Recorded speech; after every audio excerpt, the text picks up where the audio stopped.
The War and Peace Report. I'm Amy Goodman with Nermeen Sheikh. We're broadcasting on over 1,000 stations on Pacifica and NPR and PBS and public access TV stations and both TV satellite networks, Dish Network Channel 9415, Free Speech TV, 9410 Link TV, and on DirecTV, Channel 375 and 348. And we're video and audio podcasting at democracynow.org. Nermeen?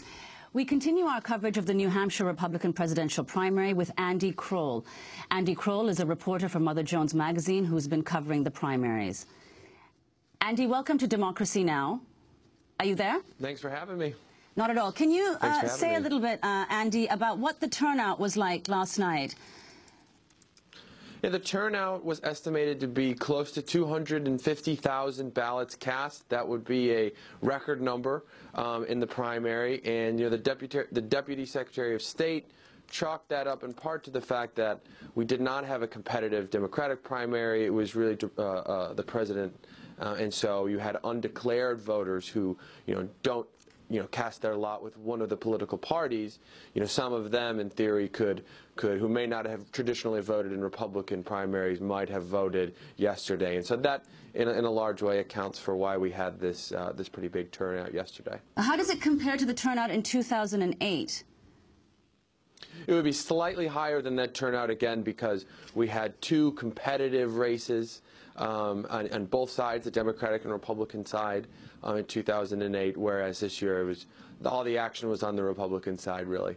Can you talk, Andy Kroll, about the results, the big win for Romney, what this means, how they ran their race in New Hampshire coming out of the razor-thin victory from Iowa, and also what it means for Ron Paul coming in a strong second, and Jon Huntsman, who bet the bank on New Hampshire?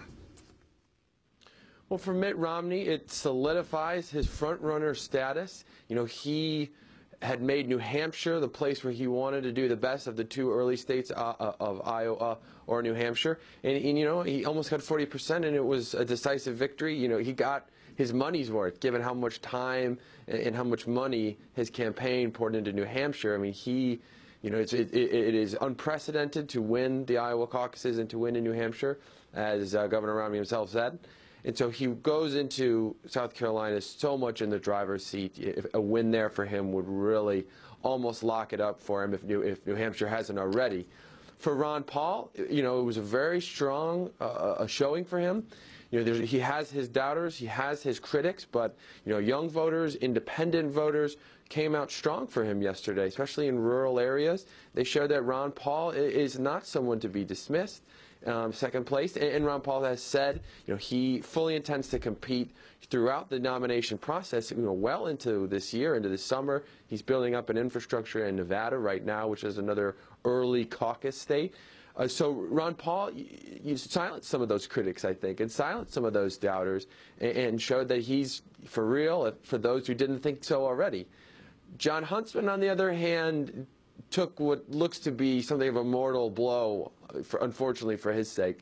They bet everything in New Hampshire. He did more than 170 events here. All of his campaign infrastructure essentially is here. Third place for him, around 17%.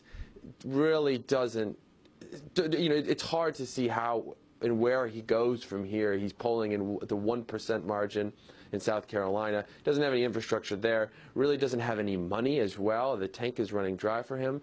And so while he says he has a, quote, ticket to ride to South Carolina, to use the famous Beatles song, it's difficult to see how he competes there at all.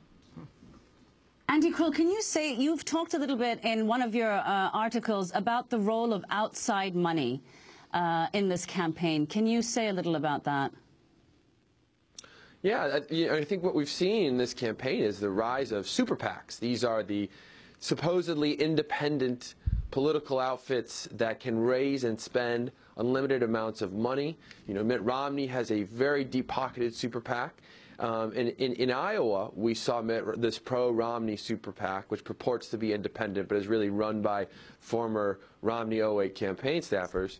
We saw this super PAC just viciously attack Newt Gingrich, essentially knocked Newt Gingrich far down the polls. Newt Gingrich finished far back in the pack in Iowa and tied for fourth here in New Hampshire. And Gingrich was, in fact, someone who, at one point, very briefly, was competing with Governor Romney on the national stage and in New Hampshire. And that super PAC money just knocked him down and just gutted his campaign. And so we've seen the super PAC money again here in New Hampshire. We saw it in Iowa. We're going to see it, in the millions of dollars in South Carolina and Florida, the next two primary fights. And so this outside money, especially from the pro-Romney folks, has been a way to, knock them all out at the knees and solidify Governor Romney's spot on the top. And it's something that, his campaign can't do and really doesn't want to do. They don't have to worry about being so negative because they have this outside dark money group to do it. Ron Paul, as well, has had some outside groups working on his behalf, and he's been attacking folks like Governor Romney, like John Huntsman here in New Hampshire. And then Governor Huntsman himself has a super PAC that was financed by his father, the billionaire chemical magnate. That super PAC is going to be crucial to whether John Huntsman even lasts another week in South Carolina, yet it's unclear whether that super PAC is going to continue helping him out or not.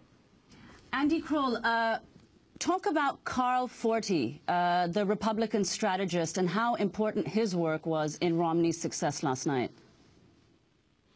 Yeah, Carl Forty is Mitt Romney's $12 million mystery man, as we recently put it. He is the brains behind Restore Our Future, the pro-Romney super PAC.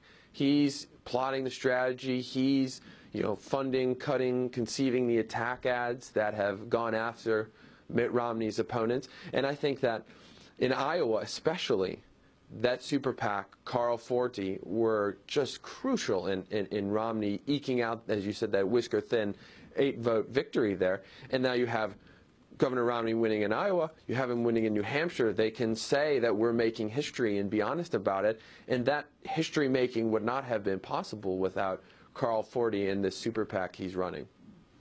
We want to thank you, Andy Kroll, for being with us of Mother Jones Magazine, covering the New Hampshire primary for Mother Jones Magazine.